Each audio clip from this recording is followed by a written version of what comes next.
भाषा संस्कृत, धर्म हिंदू धर्म, लेखक वाल्मीकि, रामायण संस्कृत, रामायणम इक्वल्स राम जोड़ आयनम, शाब्दिक अर्थ, राम की जीवन यात्रा वाल्मीकि द्वारा रचित संस्कृत महाकाव्य है जिसमें श्री राम की गाथा है। इसे आदिकाव्य तथा इसके रचयिता महर्षि वाल्मीकि को आदिकवि भी कहा जाता है। संस्कृत साहित्य परंपरा में रामायण और महाभारत को इतिहास कहा गया है और दोनों सनातन संस्कृति के सबसे प्रसिद्ध और लोकप्रिय ग्रंथ हैं। रामायण के 7 अध्याय हैं जो कांड के नाम से जाने जाते हैं। इसमें कुल लगभग 24,000 श्लोक हैं। 7वां उत्तरकांड प्रक्षिप्त है। तत्वमार्तंड में भी उत्तरकांड को प्रक्षिप्त माना गया है। उसके बाद की संस्कृत एवं अन्य भारतीय भाषाओं के साहित्य पर इस महाकाव्य का बहुत अधिक प्रभाव है तथा रामकथा को लेकर अनेकों रामायण रचे गए। हिंदू शास्त्रों के अनुसार भगवान राम विष्णु के मानव अवतार थे। इस अवतार का उद्देश्य मृत्युलोक में मानव जाति को आदर्श जीवन के लिए मार्गदर्शन देना था। अंततः श्रीराम ने राक्षसों के राजा रावण का वध किया और धर्म की पुनर्स्थापना की। रामायण में 7 कांड हैं: बालकांड, अयोध्याकांड, अरण्यकांड, सुंदरकांड, किष्किंधाकांड, लिंकाकांड और उत्तरकांड। अयोध्या नगरी में दशरथ नाम के राजा हुए जिनकी कौशल्या, कैकेयी और सुमित्रा नामक पत्नियां थीं। संतान प्राप्ति हेतु अयोध्यापति दशरथ ने अपने गुरु श्री वशिष्ठ की आज्ञा से पुत्र का मेष्टि यज्ञ करवाया जिसे कि रिंगी ऋषि ने संपन्न किया। भक्तिपूर्ण आहुतियां पाकर अग्निदेव प्रसन्न हुए और उन्होंने स्वयं प्रकट होकर राजा दशरथ को हविष्य पात्र खीर दिया जिसे कि उन्होंने अपनी तीनों पत्नियों में बांट दिया। खीर के सेवन के परिणाम स्वरूप कौशल्या के गर्भ से राम का, कैकेयी के गर्भ से भरत का तथा सुमित्रा के गर्भ से लक्ष्मण और शत्रुघ्न का जन्म हुआ। राजकुमारों के बड़े होने पर आश्रम की राक्षसों से रक्षा हेतु ऋषि विश्वामित्र राजा दशरथ से राम और लक्ष्मण को मांगकर अपने साथ ले गए। राम ने ताड़का और सुबाहु जैसे राक्षसों को मार डाला और मारीच को बिना फल वाले बाण से मारकर समुद्र के पार भेज दिया। उधर लक्ष्मण ने राक्षसों की सारी सेना का संहार कर डाला।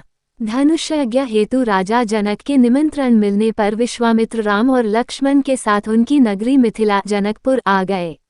रास्ते में राम ने गौतम मुनि की स्त्री अहल्या का उद्धार किया। मिथिला में आकर जब राम शिवधनुष को देखकर उठाने का प्रयत्न करने लगे तब वह बीच से टूट गया और जनक प्रतिज्ञा के अनुसार राम ने सीता से विवाह किया। राम और सीता के विवाह के साथ ही साथ गुरु वशिष्ठ ने भरत का मांडवी से, लक्ष्मण का उर्मिला से और शत्रुघ्न का श्रुतकीर्ति से करवा दिया। राम के विवाह के कुछ समय पश्चात राजा दशरथ ने राम का राज्याभिषेक करना चाहा। तब मंथरा, जो कैकेयी की दासी थी, उसने कैकेयी की बुद्धि को फेर दिया। मंथरा की सलाह से कैकेयी कोपभवन में चली गई। दशरथ जब मनाने आए तो कैकेयी ने उनसे वरदान मांगे कि भरत को राजा बनाया जाए और राम को 14 वर्षों के लिए वनवास में भेज दिया जाए। राम के साथ सीता और लक्ष्मण भी वन चले गए। रिंगावपुर में निषादराज गुल ने तीनों की बहुत सेवा की। कुछ आनाकानी करने के बाद केवट ने तीनों को गंगा नदी के पार उतारा। प्रयाग पहुंचकर राम ने भारद्वाज मुनि से भेंट की। वहां से राम यमुना स्नान करते हुए वाल्मीकि ऋषि के आश्रम पहुंचे। वाल्मीकि से हुई मंत्रणा के अनुसार राम, सीता और लक्ष्मण चित्रकूट में निवास करने लगे। अयोध्या में पुत्र के वियोग के कारण दशरथ का स्वर्गवास हो गया। वशिष्ठ ने भरत और शत्रुघ्न को उनके ननिहाल से बुलवा लिया। वापस आने पर भरत ने अपनी माता कैकेयी की, उसकी कुटिलता के लिए बहुत भर्त्सना की और गुरुजनों के आज्ञानुसार दशरथ की अंत्येष्टि क्रिया कर दिया। भरत ने अयोध्या के राज्य को अस्वीकार कर दिया और राम को मनाकर वापस लाने के लिए समस्त स्नेहीजनों के साथ चित्रकूट चले गए। कैकेयी को भी अपने किए पर अत्यंत पश्चाताप हुआ। भरत तथा अन्य सभी लोगों ने राम के वापस अयोध्या जाकर राज्य करने का प्रस्ताव रखा जिसे कि राम ने पिता की आज्ञा पालन करने और रघुवंश की रीति निभाने के लिए अमान्य कर दिया। भरत अपने स्नेही जनों के साथ राम की पादुका को साथ लेकर वापस अयोध्या आ गए। उन्होंने राम की पादुका को राज सिंहासन पर विराजित कर दिया, स्वयं नंदीग्राम में निवास करने लगे। कुछ काल के पश्चात राम ने चित्रकूट से प्रयाण किया तथा वे अत्रि ऋषि के आश्रम पहुंचे। अत्रि ने राम की स्तुति की और उनकी पत्नी अनसुया ने सीता को पतिव्रत धर्म के मर्म समझाए। वहां से फिर राम ने आगे प्रस्थान किया और शरभंग मुनि से भेंट की। शरभंग मुनि केवल राम के दर्शन की कामना से वहां निवास कर रहे थे, अतः राम के दर्शनों की अपनी अभिलाषा पूर्ण हो जाने से योगाग्नि से अपने शरीर को जला डाला और ब्रह्मलोक को गमन किया। और आगे बढ़ने पर राम को स्थान स्थान पर हड्डियों के ढेर दिखाई पड़े, जिनके विषय में मुनियों ने राम को बताया कि राक्षसों ने अनेक मुनियों को खा डाला है और उन्हीं मुनियों की हड्डियां हैं।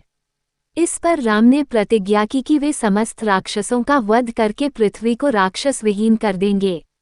राम और आगे बढ़े और पथ में सुतीक्ष्ण, अगस्त्य आदि ऋषियों से भेंट करते हुए दंडक वन में प्रवेश किया, जहां पर उनकी मुलाकात जटायु से हुई। राम ने पंचवटी को अपना निवास स्थान बनाया। पंचवटी में रावण की बहन शूर्पणखा ने आकर राम से प्रणय निवेदन किया। राम ने ये कहकर कि वे अपनी पत्नी के साथ हैं और उनका छोटा भाई अकेला है, उसे लक्ष्मण के पास भेज दिया। लक्ष्मण ने उसके प्रणय निवेदन को अस्वीकार करते हुए शत्रु की बहन जानकर उसके नाक और कान काट लिए। शूर्पणखा ने खरदूषण से सहायता की मांग की और वह अपनी सेना के साथ लड़ने के लिए आ गया। लड़ाई में राम ने खरदूषण और उसकी सेना का संहार कर डाला। शूर्पणखा ने जाकर अपने भाई रावण से शिकायत की। रावण ने बदला लेने के लिए मारीच को स्वर्णमृग बनाकर भेजा, जिसकी छाल की मांग सीता ने राम से की। लक्ष्मण को सीता के रक्षा की आज्ञा देकर राम स्वर्णमृग रूपी मारीच को मारने के लिए उसके पीछे चले गए।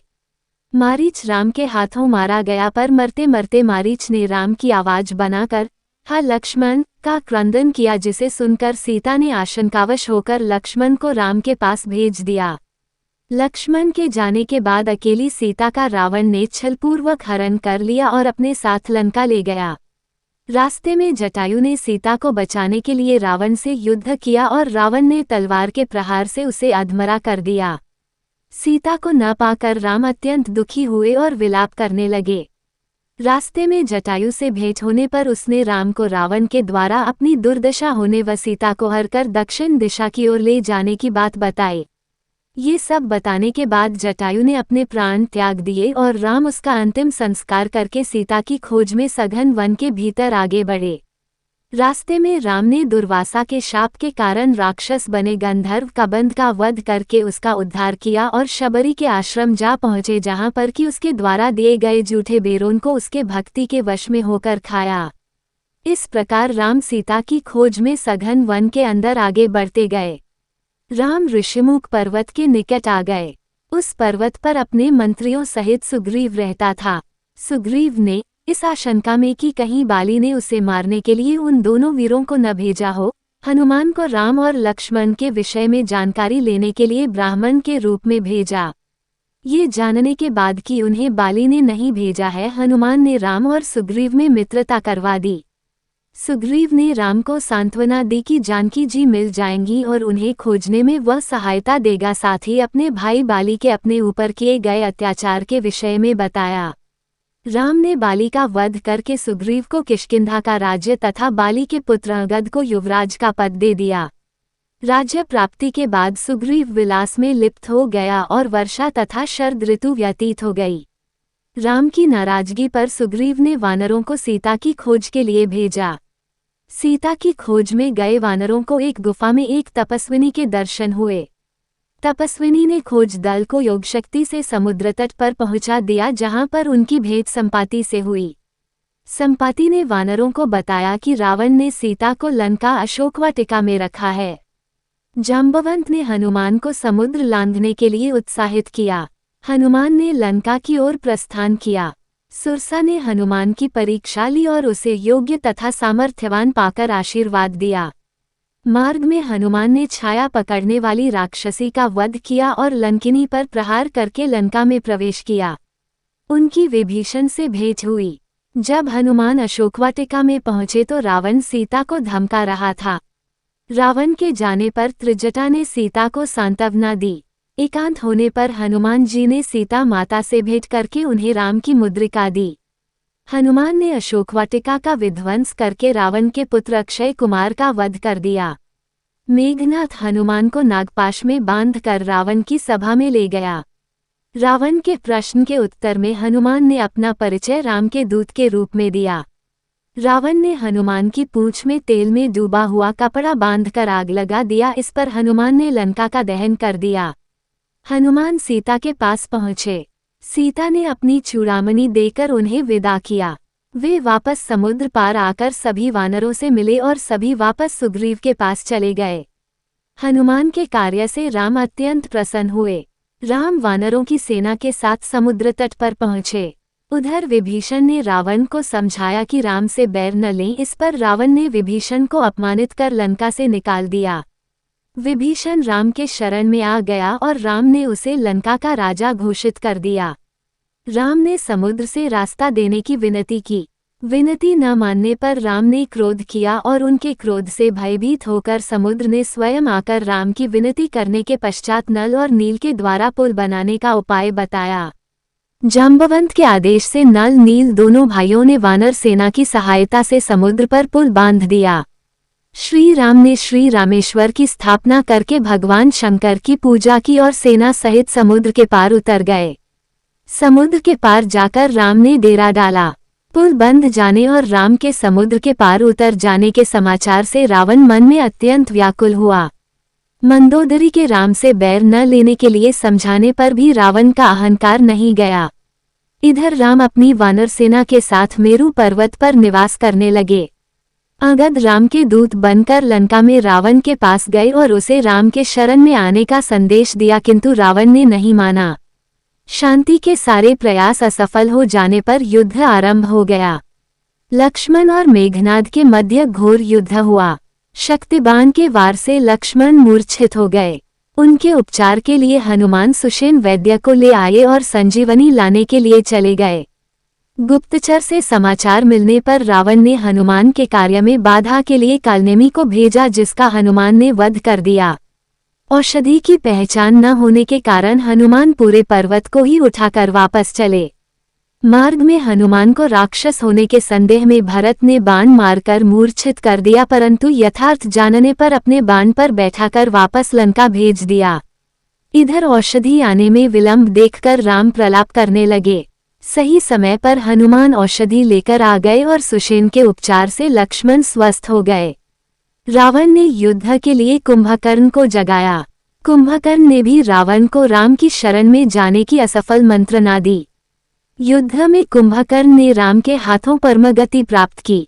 लक्ष्मण ने मेघनाद से युद्ध करके उसका वध कर दिया।